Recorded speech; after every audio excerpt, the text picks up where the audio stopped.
Story contrivances are a thing that happens all the time in fiction. And I think there's a place for it in RPGs. I want to give you some examples of what I'm talking about and then explain why I think it's okay. So, an example of a story contrivance that I did in my own campaign was that I included an artifact for a party at relatively low levels. I want to say they were like 5th level, 6th level, something like that. And it was a mechanical glove, a gauntlet, that once you put it on, it would like attach to you. And then it had like an eye on the back that opened up, and it could communicate telepathically to its wearer. And basically what it would do is that it could like analyze mechanics, analyze magical auras.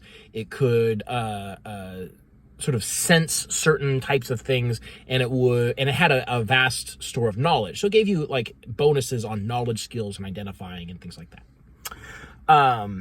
It also, over time, would replace the user's hand with a mechanical hand. It would like fully disassemble their fleshy hand and leave them with a clockwork hand in its place. And I did this as not foreshadowing per se, but as preparation for a future arc of the campaign where the party would find an underground city of constructs. And this gauntlet, or the hand that it makes, would serve as like a key to the door to get in. And it would be of plot significance throughout that arc.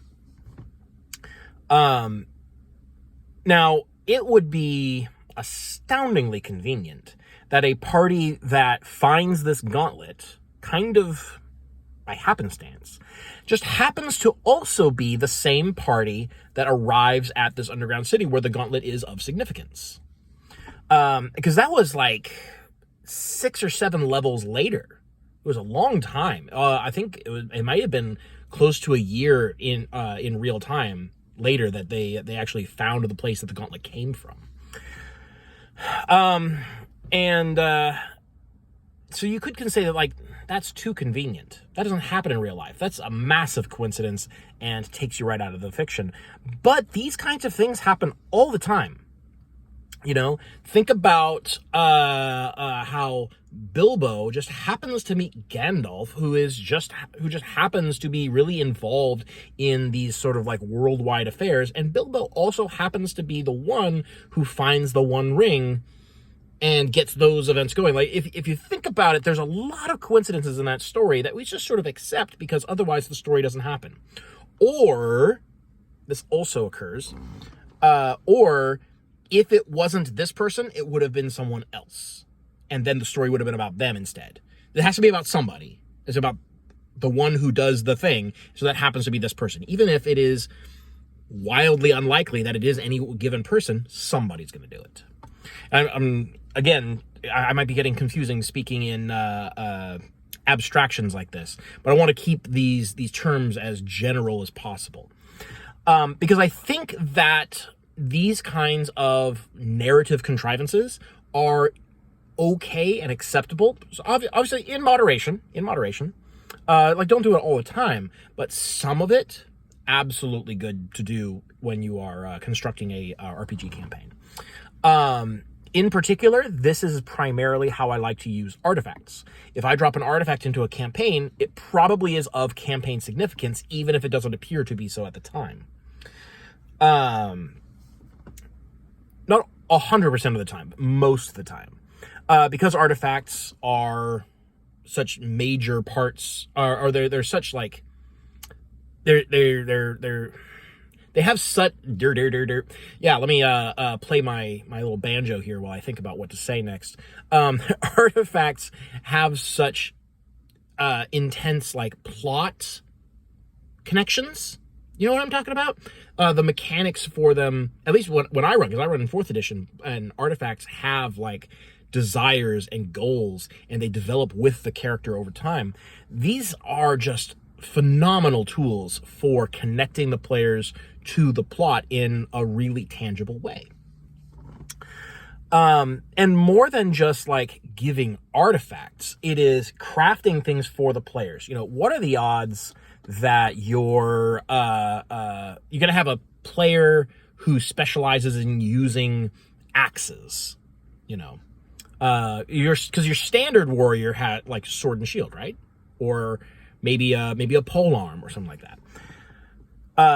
But this guy wants axes. It's part of his character's aesthetic, so he uses axes. He takes like feats to specialize in axes. He crafts a magic axe. And so later on in the campaign, you as the DM go, I want to give him a new magic weapon. It's got to be an axe, because he's not going to use anything else. He's so specialized in axes, there's no reason for him to switch over unless it is way, way too powerful. You don't want to do that. So you're going to drop a significant, powerful axe. It's really cool and synergizes with his build really well, like nice and smoothly. It's the perfect item, custom crafted for this player character. Well, that's super coincidental, isn't it? But that's the kind of stuff that I'm fine with. These are contrivances, and if they happen too much, they become noticeable. But if they don't happen too much, they tend not to be as noticeable.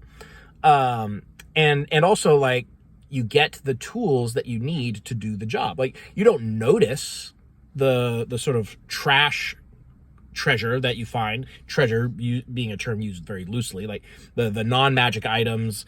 At a certain point, you probably stop tracking copper pieces and then silver pieces. The stuff that you don't care about just doesn't come up in the story. So you only mention the things you care about. You only mention the things that become important. And so I mention the magic axe. Oh, you use axes, don't you? Oh, yeah, let me identify this. Oh, that's a really cool axe. And that works really well for my build. I'm going to use this.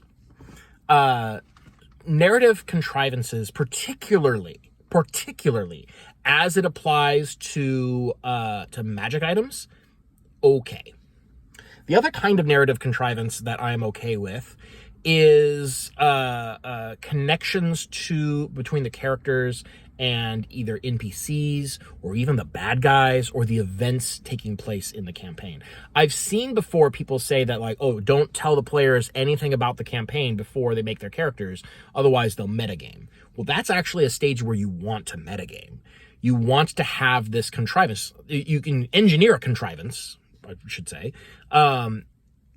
such that your character has a personal stake in the campaign that is about to occur.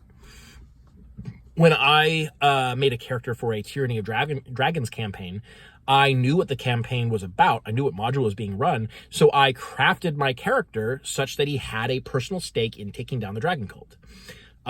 He had lost his family to their hands. He had been personally burned by them. He actually wore a mask all the time, 24/7, because his face was scarred from being burned by dragon fire. Yeah. Let me just go ahead and wash that down. So those are the kinds of contrivances that you should probably try and incorporate into your story. Things that are not just convenient, but they actually drive the plot forward. And they only become like a coincidence if you think back on them. Because you usually don't think back on them. But these are the kinds of things that happen all the time in fiction, in books and in movies and in TV shows, and it is a normal thing and doesn't necessarily need to be avoided. I'm fully okay and on board with narrative contrivances that drive the plot. Some people call it metagaming when players do it. I don't agree.